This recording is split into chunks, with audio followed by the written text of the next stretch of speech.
There is a school of thought in evidence in this neighbourhood that would like to revert to people making their livelihood out of a very small area. I think probably would like to be able to think that this was possible, but I very much doubt it. Human nature being what it is, if you give everyone 4 acres, within a week, half of those people would have all the land, and the other half would either have gone back to the city or gone into the army or America. Stay! Ho, ho! Ho! At this time, in midsummer, the chemical dip is to prevent flies whose maggots eat into the skin of the sheep. Later on, they'll have another dip in autumn to waterproof the coat for the winter and prevent burrowing ticks and mites. But you've got to be strong to manhandle the strongest of these sheep, especially the older ones, who know what it's all about and they don't like it poked under and swirled around in stinging liquid for the minimum period that the law demands.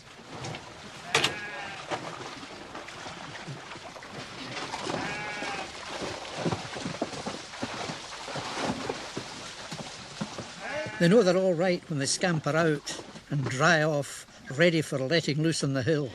A dry day like this is perfect, and that's what every shepherd prays for.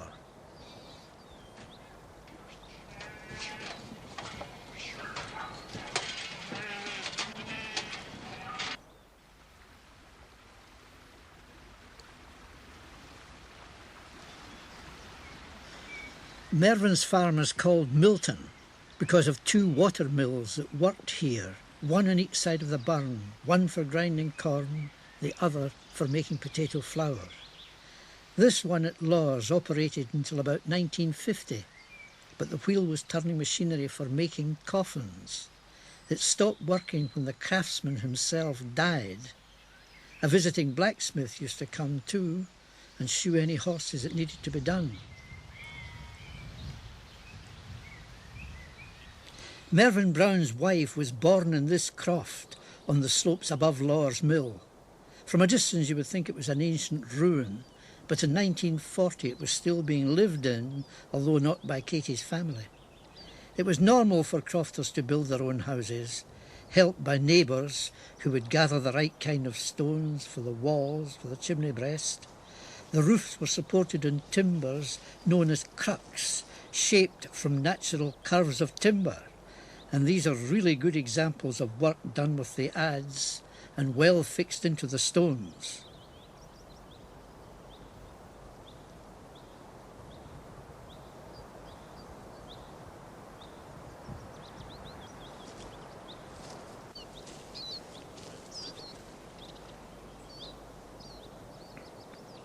Now the former croftlands are part of a sizable farm, as is the case with the farm that Katie shares with Mervyn.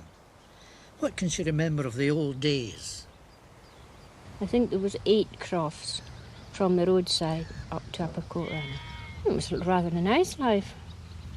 Plenty to do, and cows to attend to, and hay to make, and cows to herd. There was no fences round the little crofts, so we herded the cows.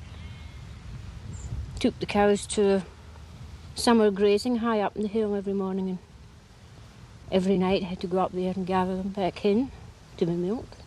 My grandmother spoke Gaelic all the time, but we weren't allowed to speak Gaelic. It wasn't the done thing. We had to speak the King's English, so it was frowned upon to talk in Gaelic. How did the people feel about the Lady of Lawes? Can you remember? Oh, well, all quite feared her.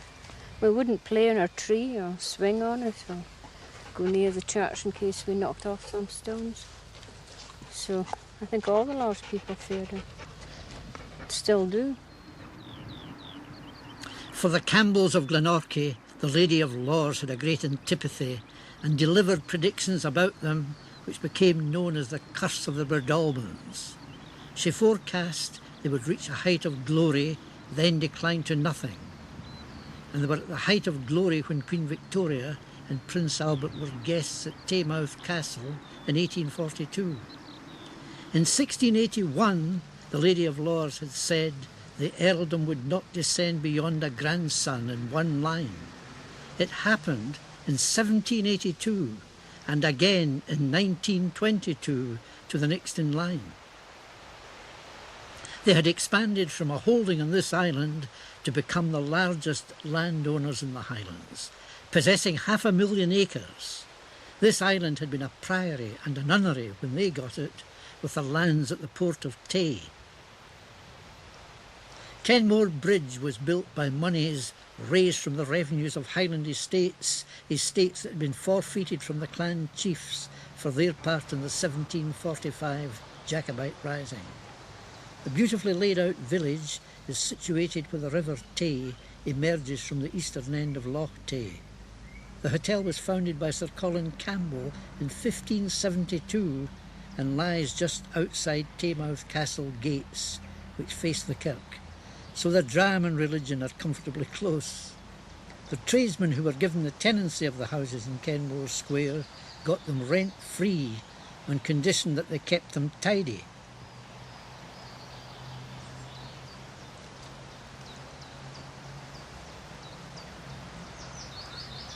I asked the minister, Kenneth McVicar, who has been here for most of his ministry, about the Gaelic language in the parish.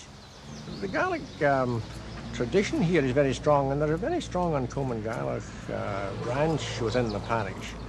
And between here and Aberfeldy, there's a lot of Gaelic being taught. The children in the school now, of course, are learning Gaelic, quite a number of them.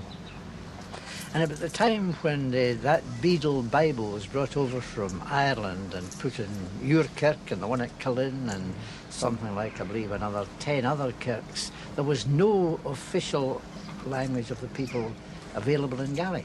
So it had to be the Irish Gaelic. It had to be the Irish Gaelic. There was no Scottish Gaelic Bible printed for another 2 centuries, I don't think. So this is the Irish Gaelic Bible according to Bishop Beadle, donated in 1688. And it was a hard fight to import it, for the attitude of the kirk towards the Gaelic language was unfriendly. They wanted it suppressed in favour of the King's English. In fact, Gaelic's greatest friends were local scholars. Robert Archibald Armstrong was a schoolmaster at Kenmore and made time to produce a Gaelic dictionary. In time, the kirk saw the light. James Stewart of Cullen was given the task of translating the New Testament, and the Scottish Gaelic version was published in Edinburgh in 1767, and it sparked off a religious revival.